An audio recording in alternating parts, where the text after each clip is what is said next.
Well, good evening, everyone, and welcome to our Weekend Organist webinar tonight. I hope everyone got through the holiday season unscathed. It's such a busy time and a lot of stress, but I hope it was a rewarding time for you and your services went fantastic. But after Christmas comes New Year's, and we're still in that first week of the year. And our topic tonight is New Year's resolutions you can keep. I know some of you probably made some resolutions, but we're going to help you keep them.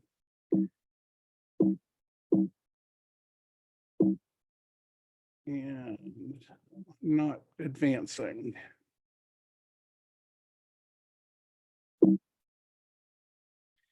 Before we begin, I just wanted to take a moment. I don't know if you may have heard either on the AGO's social channels or in the news, but we lost a real luminary on Christmas Day. And that's the composer and teacher and performer Charles Callahan. For those of us that play churches for a long time, I mean, he was very prolific and wrote so many works that many of us have played. And it's really funny. Our next webinar is going to be music for manuals, and I'd actually reached out to him to ask him if he might be a special guest, and unfortunately he had been hospitalized and passed away. So we do remember Dr. Callahan, and we will be talking about some of his works tonight, and especially in April for our Music for Manuals webinar. So we'll tell you more about that a little later. So what is a weekend organist? You might know that I write the column in TAO each month, covering some of the topics that come up for someone, but we're generally part-time church musicians. That might be anywhere from 5 hours to 20 or more hours a week, but we're pretty much part-time.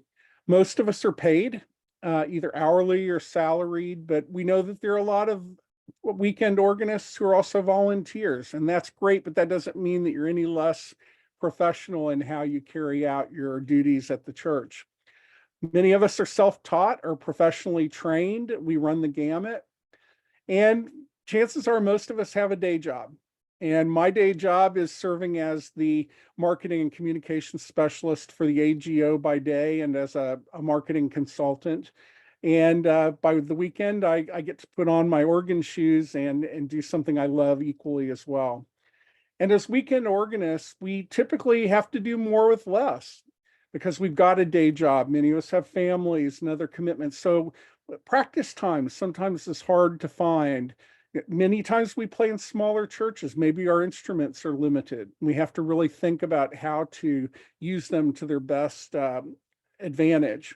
Budget. Again, in a smaller church coming out after COVID, so many churches were really hit by that. And so budget can be an issue. And also volunteers. Many of our choir members and our music colleagues didn't come back after the pandemic. I'll give you a great example. I had about 8 or 9 in my choir on a given Sunday and came back from COVID, and now I'm doing great when I have 3. So it really does force us to be creative and to use our resources and stretch them. But here's the most important point, and I hope that no matter what your situation is, I hope you'll remember that we may play in small churches, we may play part-time, we may have small choirs, but our music ministries are just as meaningful to our congregants as any big church with a full staff and paid choir. We're doing great work, and so I hope that you'll keep that in mind at all times, even when it gets stressful, even when it gets a little tough. It's important to remember that our work has meaning and value. And just to give you a sense, 60% of AGO members are part-time or weekend organists. So we're actually the biggest demographic, I believe, in the AGO membership. And so it really is important that we do our best to meet the needs of the weekend organist. And here's a request I'm going to make of you.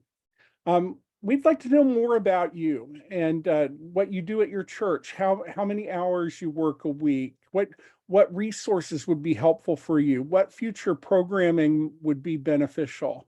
if you could take a few minutes, my very capable assistant, Dan McCaffrey, who's the AGO's membership and technology coordinator, I believe is going to put the link to a SurveyMonkey poll in the chat, and he'll drop it in a couple of times over the course of the webinar. Please take a couple of minutes. It's short, it's 15 questions. Most of them are just check the box, but it's going to really help us to understand how we can help you. And that's the number one priority for what I'm doing with the column, and one of the priorities that we're placing on programming for AGO in general. Okay, so let's get down to the nitty-gritty. New Year's resolutions. 27 million Americans made New Year's resolutions. That's been a pretty consistent number from what the research that I've done. 27 million Americans made resolutions. I'm sure that many of you did too, or at least set goals for the year. But they might be things like lose weight, exercise more, eat better, quit smoking, get organized in the house. I mean, resolutions run the whole range of activities that we do every day. But what does a church musician make for a resolution? And I'm going out on a limb on this. I think I may be right, but please feel free. The chat's enabled. Jump in there if you'd like to share your resolutions. We'd love to see those as well. We can get some good conversation going in the chat. 12%, just 12% of people who make those resolutions stick with them for 30 days or longer. Is that shocking? I don't know. I hope not, but it seems kind of reasonable. So we had all those millions, then we whittle it down and say bye-bye to 88% of them, and that's who's left. And that's 30 days is just a few days away. So what do musicians make resolutions about? And I'm going on the limb again. I think it's that practice more. I know for me, that's one that is always kind of in the back of my mind. Working hard during the week, and I always wish I could get more time into practice and do it better. And so I'd be curious, is practice more one of your resolutions? Drop that into the chat and engage in some conversation there. But here's the thing with resolutions, and I think there's a reason why we fail at them. It's because, one, we just don't hold ourselves accountable. We're not very specific about them. And so here's what I would propose to keep your resolution. And we're going to talk about some different kinds later, but in the consulting world, you may have heard of SMART objectives. They're objectives for the business or for an organization. The S stands for specific. The M stands for measurable. The A stands for achievable.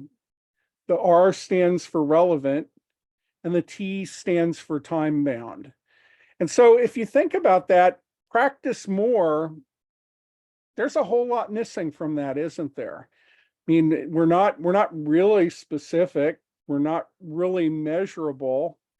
I suppose it could be achievable. Relevant, I don't know. I mean, are you practicing the right stuff? And then, of course, time bound.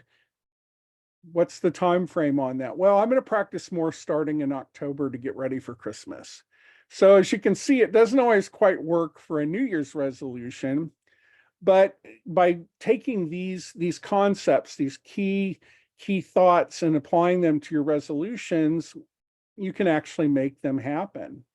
And I came up with 5 ways that you can keep that resolution that kind of fit with this SMART model. One is to learn or relearn a challenging work. The second, spice up your services. 3, earn AGO professional certification. 4, plan and present a recital. We're going to have fun with that one in a little bit. And 5, find a practice partner. And tonight we're going to take a look at all 5 of those. I touched on them a little bit in my column in the January issue, and tonight we're going to talk about them a little bit. We're going to look at some ideas, because I only have so much space and so many words to fit into that page in the magazine. and share some resources that can help make all of these objectives happen for you. So let's talk about learning or relearning a challenging work. We don't want to forget the SMART principles. We're specific. So what is the work that we'd like to do? Is it measurable? You know, how do we determine that we've been successful? Are we going to perform it? Are we going to use it in a church service? Is the work achievable? Is it something that you really can master? Is it something that's relevant? Is it a work that either is good for a service setting or even just for fun? I mean, how is that work relevant for you? And of course, time bound. So if we're taking some of these pieces that we're thinking about, you know, we can be specific. I'm going to learn the Vidor Toccata, and I want to perform it for Easter for the postlude.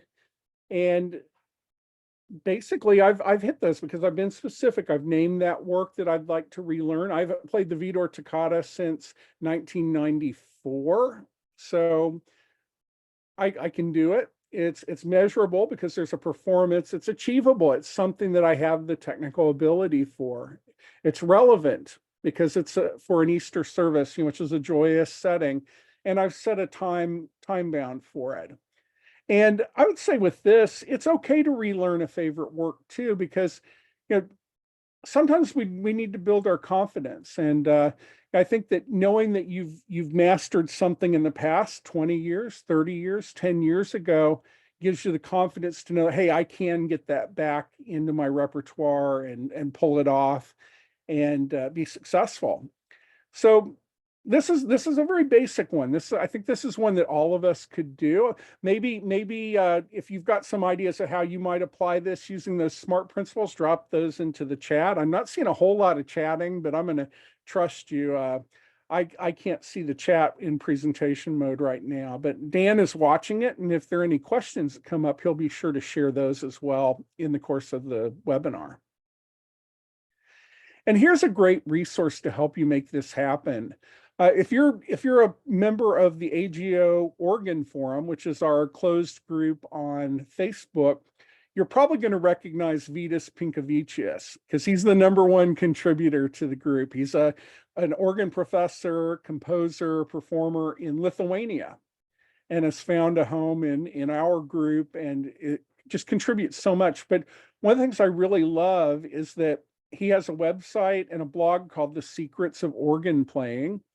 So it's a place where you can go and hear performances, get tips. He talks how to harmonize different kinds of scales and hymn tunes, and you know, very wonderful resource. It's a little bit beyond the basics of registration or pedaling. It's actually real world applications.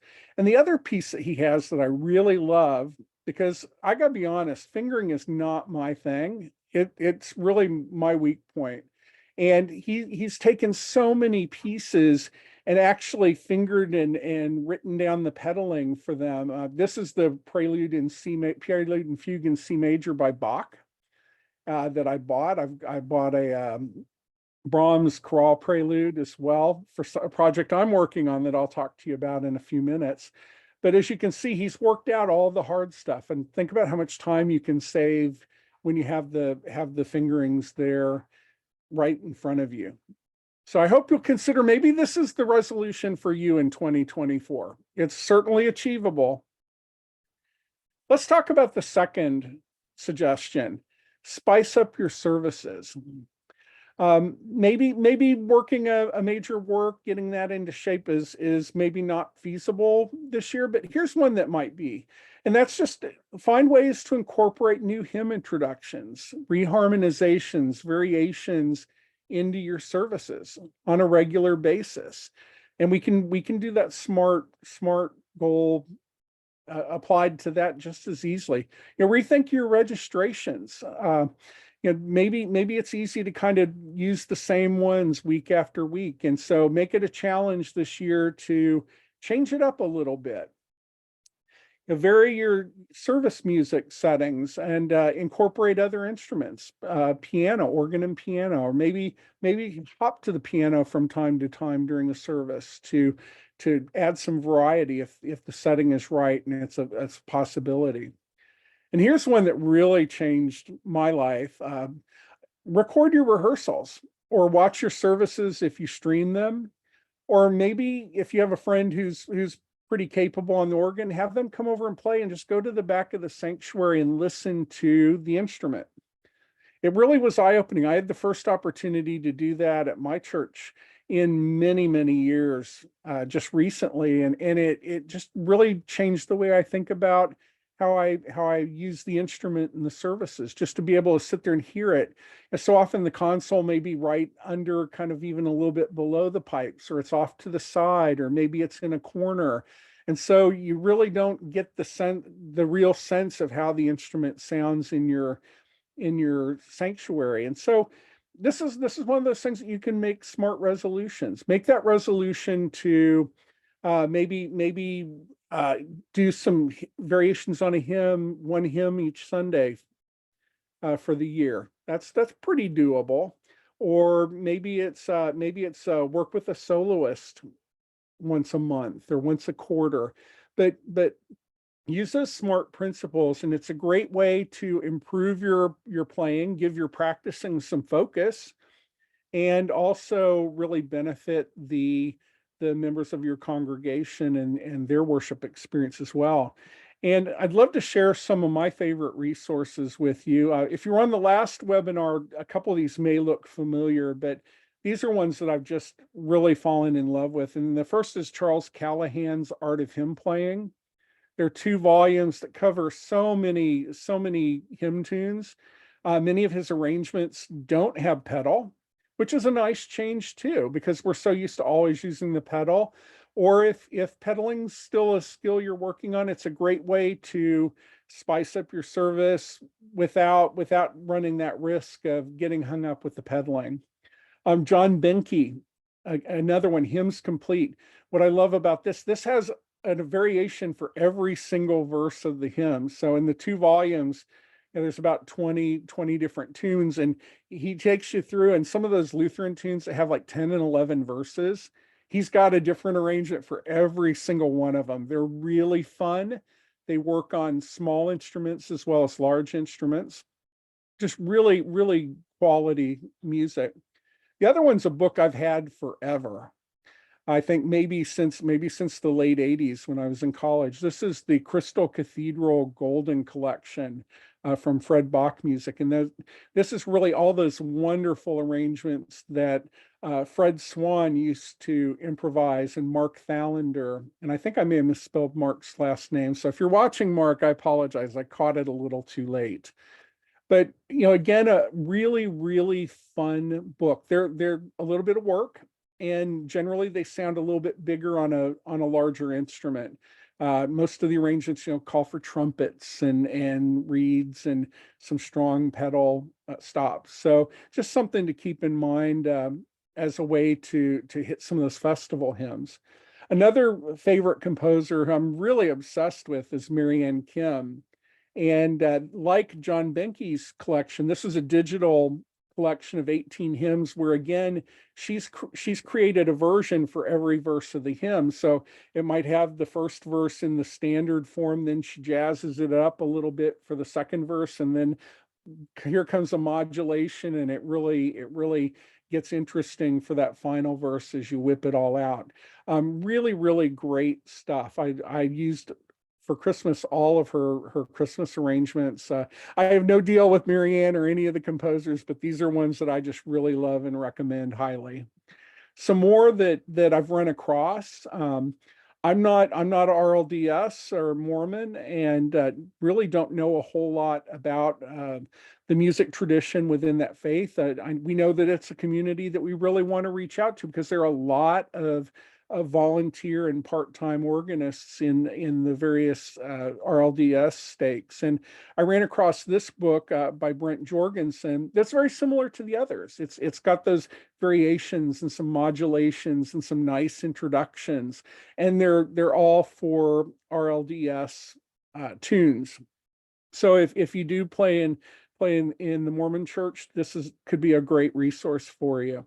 Another fun one, Sing Thy Grace from Patrick Alston. Lot of gospel arrangements in this, and they swing. They're really great, nice harmonies. Patrick's going to be leading the African American service at the San Francisco AGO convention this summer, and I would encourage you look him up on YouTube because he just does some beautiful arrangements, especially of the gospel tunes. Another piece that I've used probably for 30 years is called The Organizer from Lorenz. And the main thing in this book is it has all the transpositions. So if you want to go from a song in G flat major to a different selection in the key of B flat or B or D or whatever it is, they're all right there, and they're able to provide a reference point if you need to shift between two hymns, for instance, or you want to shift from a anthem or to an organ voluntary. There's also a feature in there called All Roads Lead to the Doxology. So no matter what you're playing for that offertory, it makes it very easy if your church uses the doxology to present the offering, it takes you right into the doxology. It's fantastic. And then finally, in this section, Noah Rawsthorne, and he's probably a familiar name, especially for those of you that maybe play in Episcopal churches. This is the 200 last verses. He's got versions of this book, I think, for manuals only. Again, very big arrangements. There, lots of big chords. They may or may not be right for your services, but I think that they're very exciting and grand, and it really does give your hymns that sense of the cathedral. So it's worth checking out as well. And then a couple more resources that I'd love to share with you. St. James Music Press. Now, we tend to think of St. James Music Press as really being a source for choral music. It's a subscription, and you buy the subscription, and then you have the ability to download, all the choral music you need for that year.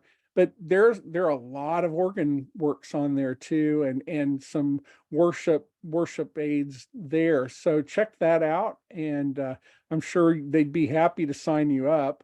I just got an email today from them pointing out their organ works. So worth checking out. And then also the Association of Lutheran Church Musicians has an online library that you can pull down that includes a lot of hymn variations as well. So those traditional hymn tunes, there's some nice last verses or some nice quiet verses. And so that's a great place to check out, especially if you play in a Lutheran church. Okay. So now we're going to talk about number 3. And I think number 3 is probably, in my mind, is the most challenging. That's why I put it in the middle, kind of the mountain. Have you considered getting AGO certification? And there are two levels that many of us probably would be most suited for, or possibly. One is the service playing certificate. And that happens, it's basically an October to March cycle. So this March will be the end of the 2023 cycle, and then it'll start again in October. But here's the great thing. The test includes repertoire, hymn playing, sight reading, accompanying, some transposition, harmonization, and modulation. But here's the good news, is there's a great study guide, and there's also a monthly Zoom study group. So if you think that this might be something you'd like to pursue, there's a lot of support there to help you achieve that. And I hear that the Zoom group is going great. And so it might be worth checking out. And you can go to agohq.org/certification to find the exact repertoire requirements. I believe you have a choice of several different options in each category. And then the other one is the colleague certificate. And this is one I've put it in print that this is something I'm pursuing this year. That's a good way to hold yourself accountable, because I certainly hope that come next January, I've got that hanging on my wall because I put it out there. And this one works a little bit differently. They do recordings twice a year, once in March, mid-March, and the other time in mid-November. And you can see the cost is about $200 for both sections, 150 if you're a student. But you can also divide it up. You can take the two sections separately if you like. And again, this is measuring basic repertoire, hymn playing, sight reading, accompanying transposition. In the case of the colleague, I've picked William Matthias's processional as one of my pieces, if you're familiar with that. And there's a Brahms chorale prelude, and then that C major prelude and fugue by Bach that I shared with you a little bit earlier. That really helped me to get started. It's been many, many years since I've tackled a somewhat major work of Bach like that. And so, again, just a great place to go for this is Vitas's Secrets of Organ Playing, because he has videos that demonstrate how to harmonize scales and harmonize tunes. And again, there's that music that's already been fingered out for me. So I hope that you might consider doing that. It's a real sign of personal accomplishment to complete one of the AGS certifications, and give it a go. If you think that's something you might be interested in doing, drop that in the chat too, or let me know. It's always great to have someone to support and cheer on and hold each other accountable. So I hope that's one that you may consider. Okay, here's my favorite. Plan and present a recital. I can see the eyes rolling. I can't do a recital.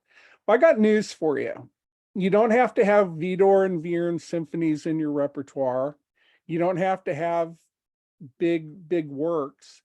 Put together an entertaining program. A lot of times people just enjoy sitting and listening to the organ.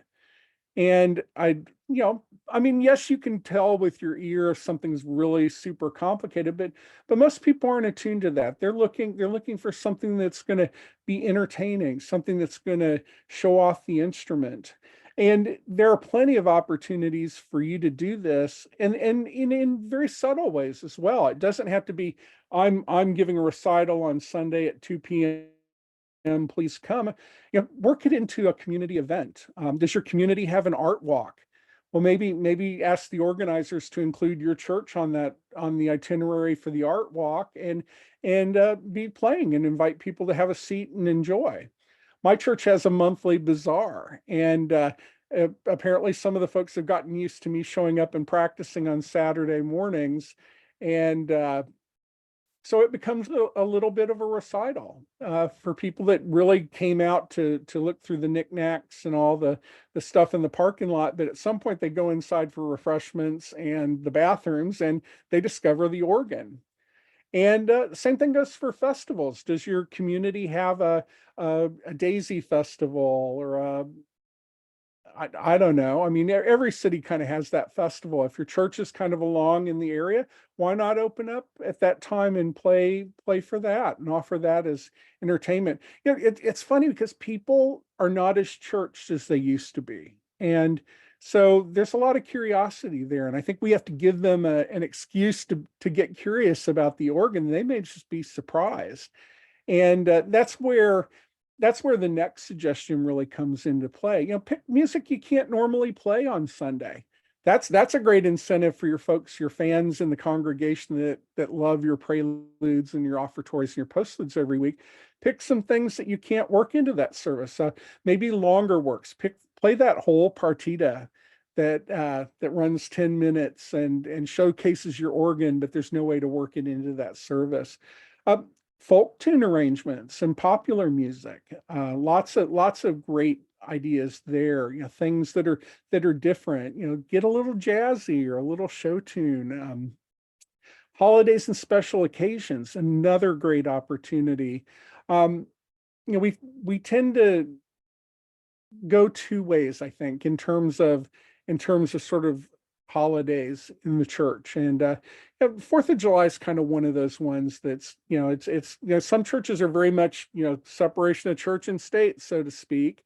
But in other traditions, it's very much a part to do some of those patriotic hymns.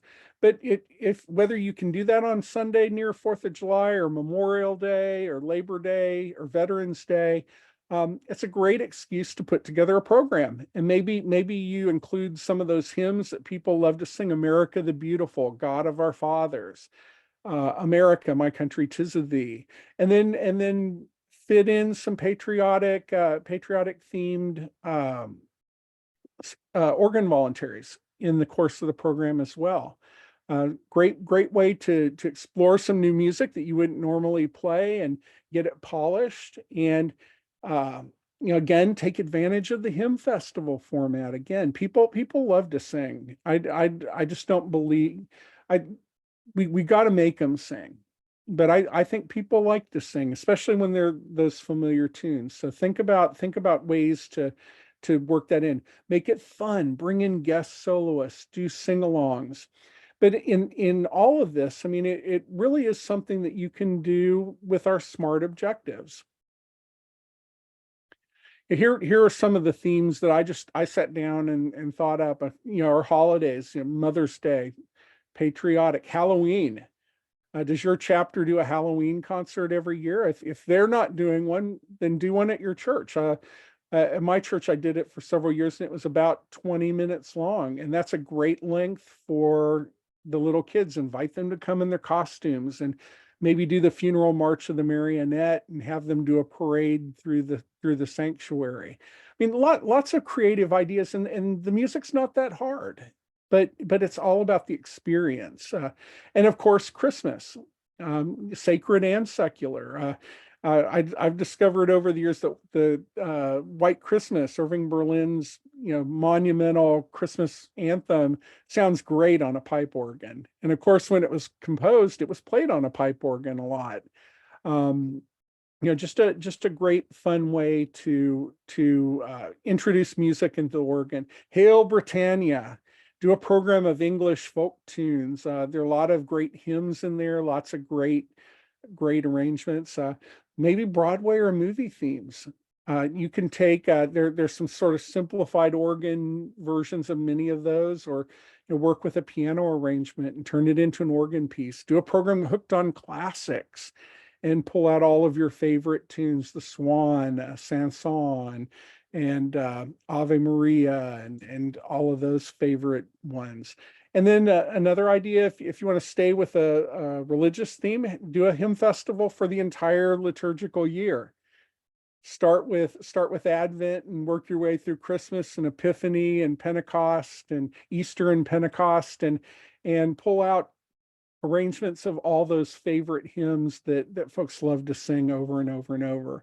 And the great thing, again, it fits with our SMART principles. It's specific, measurable, achievable, relevant, time-bound. You can do that. I can't think of a better excuse to practice than to put together something really fun like this and get my congregation involved. And the last of the 5 ideas is find a practice partner. I mean, sometimes practicing it, long hours in the church. Maybe it's at night and the lights are all off and you're kind of lonely. We all have our little routines, but find somebody to work towards one of those SMART resolutions. Maybe a pianist, work on organ and piano duets. Duo organist. There are a lot of pieces, arrangements, and original compositions for 2 organists on one console. And if you think of the octopus, that's exactly what it is. Raymond and Elizabeth Chenault have a fantastic arrangement of the Stars and Stripes Forever for organ duet. And the first time I did it as a duet, I had the choir director with me at the church that I was at the time. She just started organ, but by golly, she pulled it off, and we had people clapping along and standing up. So think of fun ways to make practice fun and still learn new music. Organ and instrumentalist or a soloist, whether that's a vocalist or maybe you have a great harpist. I only have three in my church choir, but of all things, I have a professional harpist. So we try, and I think we need to make a resolution of that as well to do more organ and harp arrangements. But make it fun, and practice is never that bad when you're having fun. And to keep with our SMART resolution, plan to perform. Set that goal. That special worship service, whether it be Easter or Good Friday, Pentecost, Thanksgiving, maybe. Whatever you work for, set that. You can perform together on that recital. That's always a fun treat as well. So maybe you and your practice partner can take those pieces and do one of those recitals that we talked about in number 4.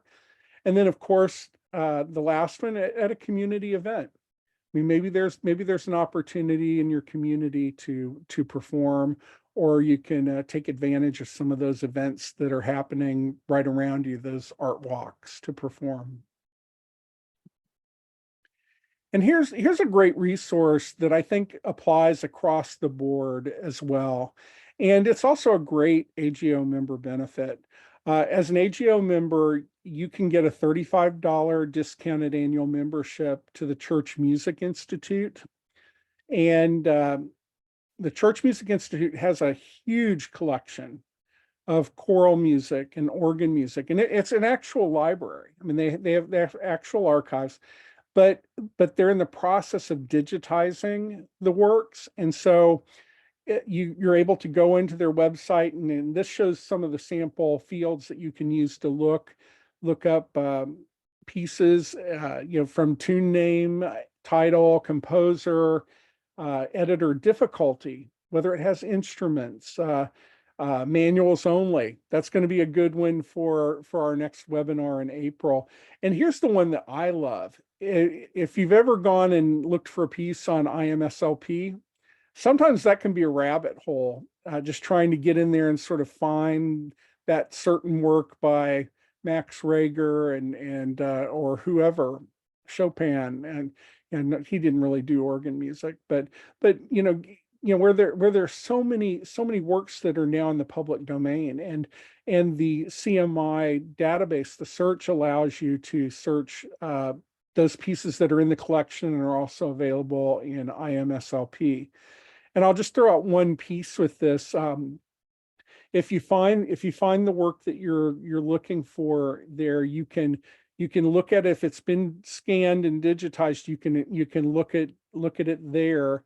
And then if it's something that you're interested in, if you email them, they'll send you by email a copy of that piece that you can use now. And I will say that it's your responsibility to do right by the copyright laws.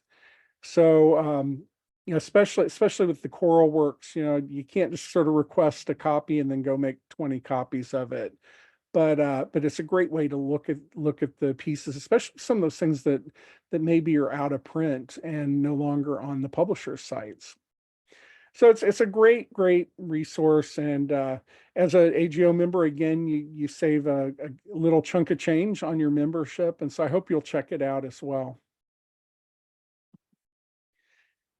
And just a reminder, as you go through this year and you start to think about this and you think about what you'd like to achieve, don't just settle for practice more. Let's think about being specific, measurable, achievable, relevant, time bound. Apply that to your resolutions. And I'm going to ask you to do something. Maybe if you feel up to it, go into the chat. Now that we've talked about a bunch of ideas, throw out your SMART resolution for the year. And I think it's sort of fun to see what others are thinking about. And you may find that some of you share the same resolutions or similar ones, or you might get a great idea for one that you'd like to pursue as well. I mean, part of why I'm really enjoying the Weekend Organist the most is because we're building a community. And in this post-pandemic world, a lot of churches have struggled. A lot of our AGO chapters have struggled a little bit to get back to where we were before the pandemic. And so we're trying to build a community here, and you'll find that on our AGO Facebook page and in the AGO Organ Forum. And so don't be afraid to share your thoughts and see what you come up with. A couple things coming up just to get the juices flowing too. February is Black History Month. So maybe one of your resolutions could be to incorporate a piece by an African American composer into a service. Many of us are very much aware of Florence Price, Adolphus Hailstork. I just got a great collection of spiritual arrangements that he did. David Hurd, another contemporary composer who's very much active. There are also several volumes of the African American Organ Music Anthology, edited by Mickey Thomas Terry. So those are some great resources, if you'd like to make that a part of your resolution this year. And another one coming up in March 10th, is Woman Composer Sunday. And this is a pretty big initiative from the AGO this year. We're working really hard. If you've seen your January issue of TAO, the American Organist, you saw that there was a work published in there by Elizabeth Sterling, a 19th century English composer. And the fun part of this is we're following up in February and March with 2 more publications. They're all super accessible. The one in February is by Dr. Roberta Bitgood, she was the first female president of the AGO. And it's a chorale prelude on the tune Children of the Heavenly Father. It's just beautiful. And then in March, we have an arrangement of Let Us Break Bread Together. So if you're in one of those churches that does communion every week, that's going to be one that'll be very helpful to you to pull out, to keep things fresh for communion time. And I'd be remiss if I didn't also mention that we'll be having a webinar and I believe it's the second Monday in February, talking about Woman Composer Sunday and sharing some ideas and repertoire. And I hope that you'll plan to join us for that. Okay, so I teased you a little bit with this earlier. At our last Weekend Organist webinar, everyone said, we want to talk about music for manuals. So that's what we're going to do on Monday, April the 8th. So mark your calendars. And this is going to be one where we're going to work with recordings and maybe even some live demos of some of the pieces that we're going to look at. We're going to look at classics, contemporary, romantic, so I think those will be great resources for you and your music ministry. So save the date for that. And I'm going to say something real quick too. I mean, just because you don't use a lot of pedal doesn't mean anything less, because so often playing on the manuals, I mean, it's a whole different texture to the music, and it showcases the instrument in a different way. So for those of you that maybe stick to the manuals, it's okay. There's great music, there's good quality repertoire, and it's perfectly okay. And that's something that we can maybe find a smart resolution for you to continue to work on those skills. And if you're going to be in San Francisco for the national convention, we're actually going to do a reading session and have some networking opportunities. So I hope if you're planning on attending, look up the session. I'm not sure. I think it's on Thursday, but I'll double check. And on Thursday morning. But do plan to join us. It'll be a great chance. We'll be talking about repertoire for the Weekend Organist and for that small program. And the great news is that the registration for the conference is very, very affordable. It's the lowest in many years, and it includes the transportation package as well. So don't pass up on that. And if you register before January 31st, you can save $100 as well with the Super Saver rate. So look into it now. The hotel is $169 a night. And that's just an unbelievable rate for a prime location in San Francisco. So make it a vacation and come join us there. And then I think this is my last public service announcement. For those of you that may be looking for a new church position, the Committee on Career Development and Support is planning a special webinar just for you next Tuesday.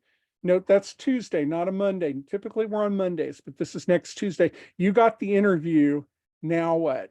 And they're really going to touch on those issues that tend to be challenging in interviews. They're going to do some scenarios with those tough questions and give you some strategies to go into that interview and land that dream job that you've always been thinking of. So mark your calendars for that. There'll be some emails going out in the next week to remind you to register. But again, an example of AGO really trying to answer the requests of members who are looking for different types of professional development and career development training. So I hope that you'll join us if that's something that's of interest. And then finally, before I go, if you haven't had a chance to do the survey today, please save the link. We'll also send it out when we send the recording. And we have a free work once again from John Dixon. If you've met John, he's fabulous. John's the treasurer of the AGO, but he's also a recitalist. He's trying to hit every one of the 50 states with a recital. So if your chapter is interested, don't be shy to reach out. But he's provided free works for us as a part of this series.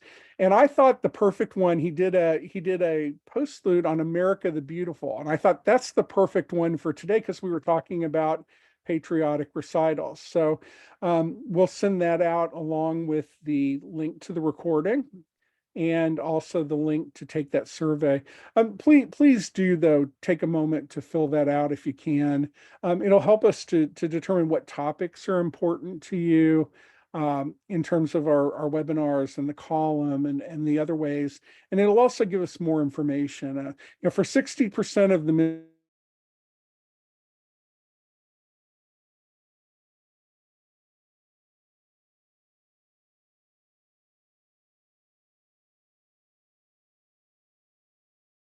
what your working conditions are like. And I mean, we ask things like, how many Sundays do you get off a year? And so anyway, with that, I'm going to wrap up. I want to thank Dan McCaffrey again for being our support behind the scenes. If you've never had the opportunity to speak to him, call the office because he's the voice of the AGO, as our executive director, James Thomas-Schauer, likes to say. Just a really fantastic new addition to the team. And again, don't be afraid to reach out if you have questions or like to make suggestions. We're here to listen to you and see what we can do to support you in your music ministry. So happy New Year. Get out there, write those resolutions, but more importantly, keep them. And we'll see everyone again in April for Music for Manuals. Good night.